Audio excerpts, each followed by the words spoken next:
মাত্র একটি ডিম দিয়ে এরকম নরম তুলতুলে মজাদার ব্রেড তৈরি করা যায়, তাহলে বাহির থেকে কিনে আনতে হবে না। হ্যালো ভিউয়ার্স, আসসালামু আলাইকুম।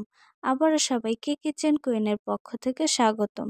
আজকে আমি আপনাদের সাথে শেয়ার করব কিভাবে ঘরে থাকা উপকরণ দিয়ে ব্রেড বা বনরুটি তৈরি করা যায়। তো চলুন কথা না বাড়িয়ে শুরু করা যাক। এখানে আমি একটা পাত্রে 1 কাপ পানি নিয়ে নিয়েছি। এর মধ্যে দিয়ে দিব 1 চামচ ইস্ট এবং দিয়ে দিব 2 চামচ চিনি দিয়ে নাড়াচাড়া করে এর মধ্যে দিয়ে দিব একটা ডিম। আমি এখানে দিয়েছি ডিমের সাদা অংশ, ডিমের কুসুমটা রেখে দিয়েছি, যা পরে কাজে লাগবে। ডিমটা দেওয়ার পর খুব সুন্দর করে নেড়ে চেড়ে একসাথে মিশিয়ে নেব। খুব ভালোভাবে মেশানো হয়ে গেলে এখানে আমি দিয়ে দিব 2 চামচের মতো গুঁড়া দুধ দিয়ে আবারও খুব ভালোভাবে মিশিয়ে নেব। এবার এখানে অ্যাড করে দিব 2 কাপ আটা দিয়ে খুব সুন্দরভাবে মিক্স করে নেব এবং খুব ভালোভাবে ডলে ডলে আটাটা খুব ভালোভাবে মথে নেব। এবার এখানে 1/2 চামচের মতো লবণ অ্যাড করে দেব।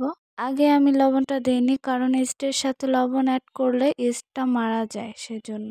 এই ডোটা মথার সময় আমি 4 চামচের মতো সাদা তেল ইউজ করেছিলাম। তেলটা দিলে কি হয়, তেলটা দিলে হাতে লেগে যায় না এবং ডোটা খুব সুন্দরভাবে মথা যায়। এই ব্রেডের জন্য আটাটা খুব সুন্দর করে মথে নিতে হবে। খুব বেশি শক্ত করা যাবে না, আবার খুব বেশি নরম করা যাবে না। যদি ডোটা খুব বেশি নরম হয়ে যায় তাহলে আমার মতো এভাবে আরো অল্প একটু আটা অ্যাড করে দিতে পারেন, দিয়ে মথে নিতে পারেন। আমি যেরকম ভাবে ডোটা তৈরি করে ঠিক সেই রকম ভাবেই দেখে দেখে ডোটা তৈরি করে নিলে একদম পারফেক্ট হবে। এই তো ডোটা তৈরি করা কমপ্লিট। এটাকে আমি আধা ঘন্টা রেস্টে রেখে দিব। আমি আগে থেকে একটা পাতিলে গরম পানি করে রেখেছিলাম, ডোটা সেখানেই 30 মিনিট রেস্টে রেখে দিয়েছি। আপনারা চাইলে গরম চুলার পাশে রেখে দিতে পারেন বা এমনিতেও রেস্টে রেখে দিতে পারেন, কোনো প্রবলেম নেই। তবে গরম জায়গায় রাখলে সবচেয়ে ভালো হয়। চলে আসলাম 30 মিনিট পর, দেখিয়ে দিচ্ছি ডোটা কতটা ফুলে উঠেছে এবং কতটা সফট হয়েছে। এবার আবার একটু আমি খুব ভালোভাবে হাত দিয়ে মথে নেব। মাথানো শেষ হয়ে গেলে এবার ডোটাকে আমি 6 ইঞ্চি সাইজের একটা মোল্ডের মধ্যে ডোটা রেখে দিলাম। দিয়ে এর উপরে আমি যে আগের ডিমের কুসুমটা রেখেছিলাম সেটা খুব সুন্দর করে ফেটে ডোটার উপর ব্রাশ করে দেব। সুন্দর করে ব্রাশ হয়ে গেলে এবার ঢাকনাটা দিয়ে আমি চুলায় একটা পাত্র গরম করে স্ট্যান্ড বসিয়ে রেখেছিলাম, সেটার উপর বসিয়ে দিয়ে ব্রেডটা 30 মিনিট বেক করে নেব। ব্রেড বা বনরুটিটা হতে হতে এবার আমি একটা মেয়োনিজ তৈরি করে নিচ্ছি।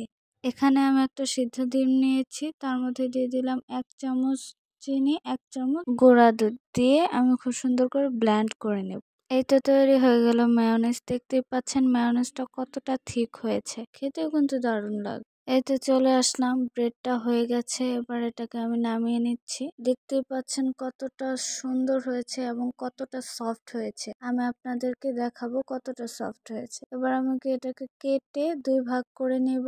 দেখতেই পাচ্ছেন কতটা সফট হয়েছে। আর যে মেয়োনিজটা তৈরি করেছিলাম সেটাকে আমি এর মাঝখানে দিয়ে দিব। খুব সুন্দর ভাবে ব্রাশ করে চামচের সাহায্যে আমি দিয়ে দিচ্ছি, দিয়ে একসাথে লাগিয়ে নেব। এই তো তৈরি হয়ে গেল ঘরে থাকা একটা ডিম দিয়ে সুস্বাদু মজাদার ব্রেড বা বনরুটি। ভিডিওটা ভালো লাগলে লাইক, কমেন্ট, শেয়ার করে পাশে থাকবেন এবং চ্যানেলটি সাবস্ক্রাইব করে দেবেন। আল্লাহ হাফিজ।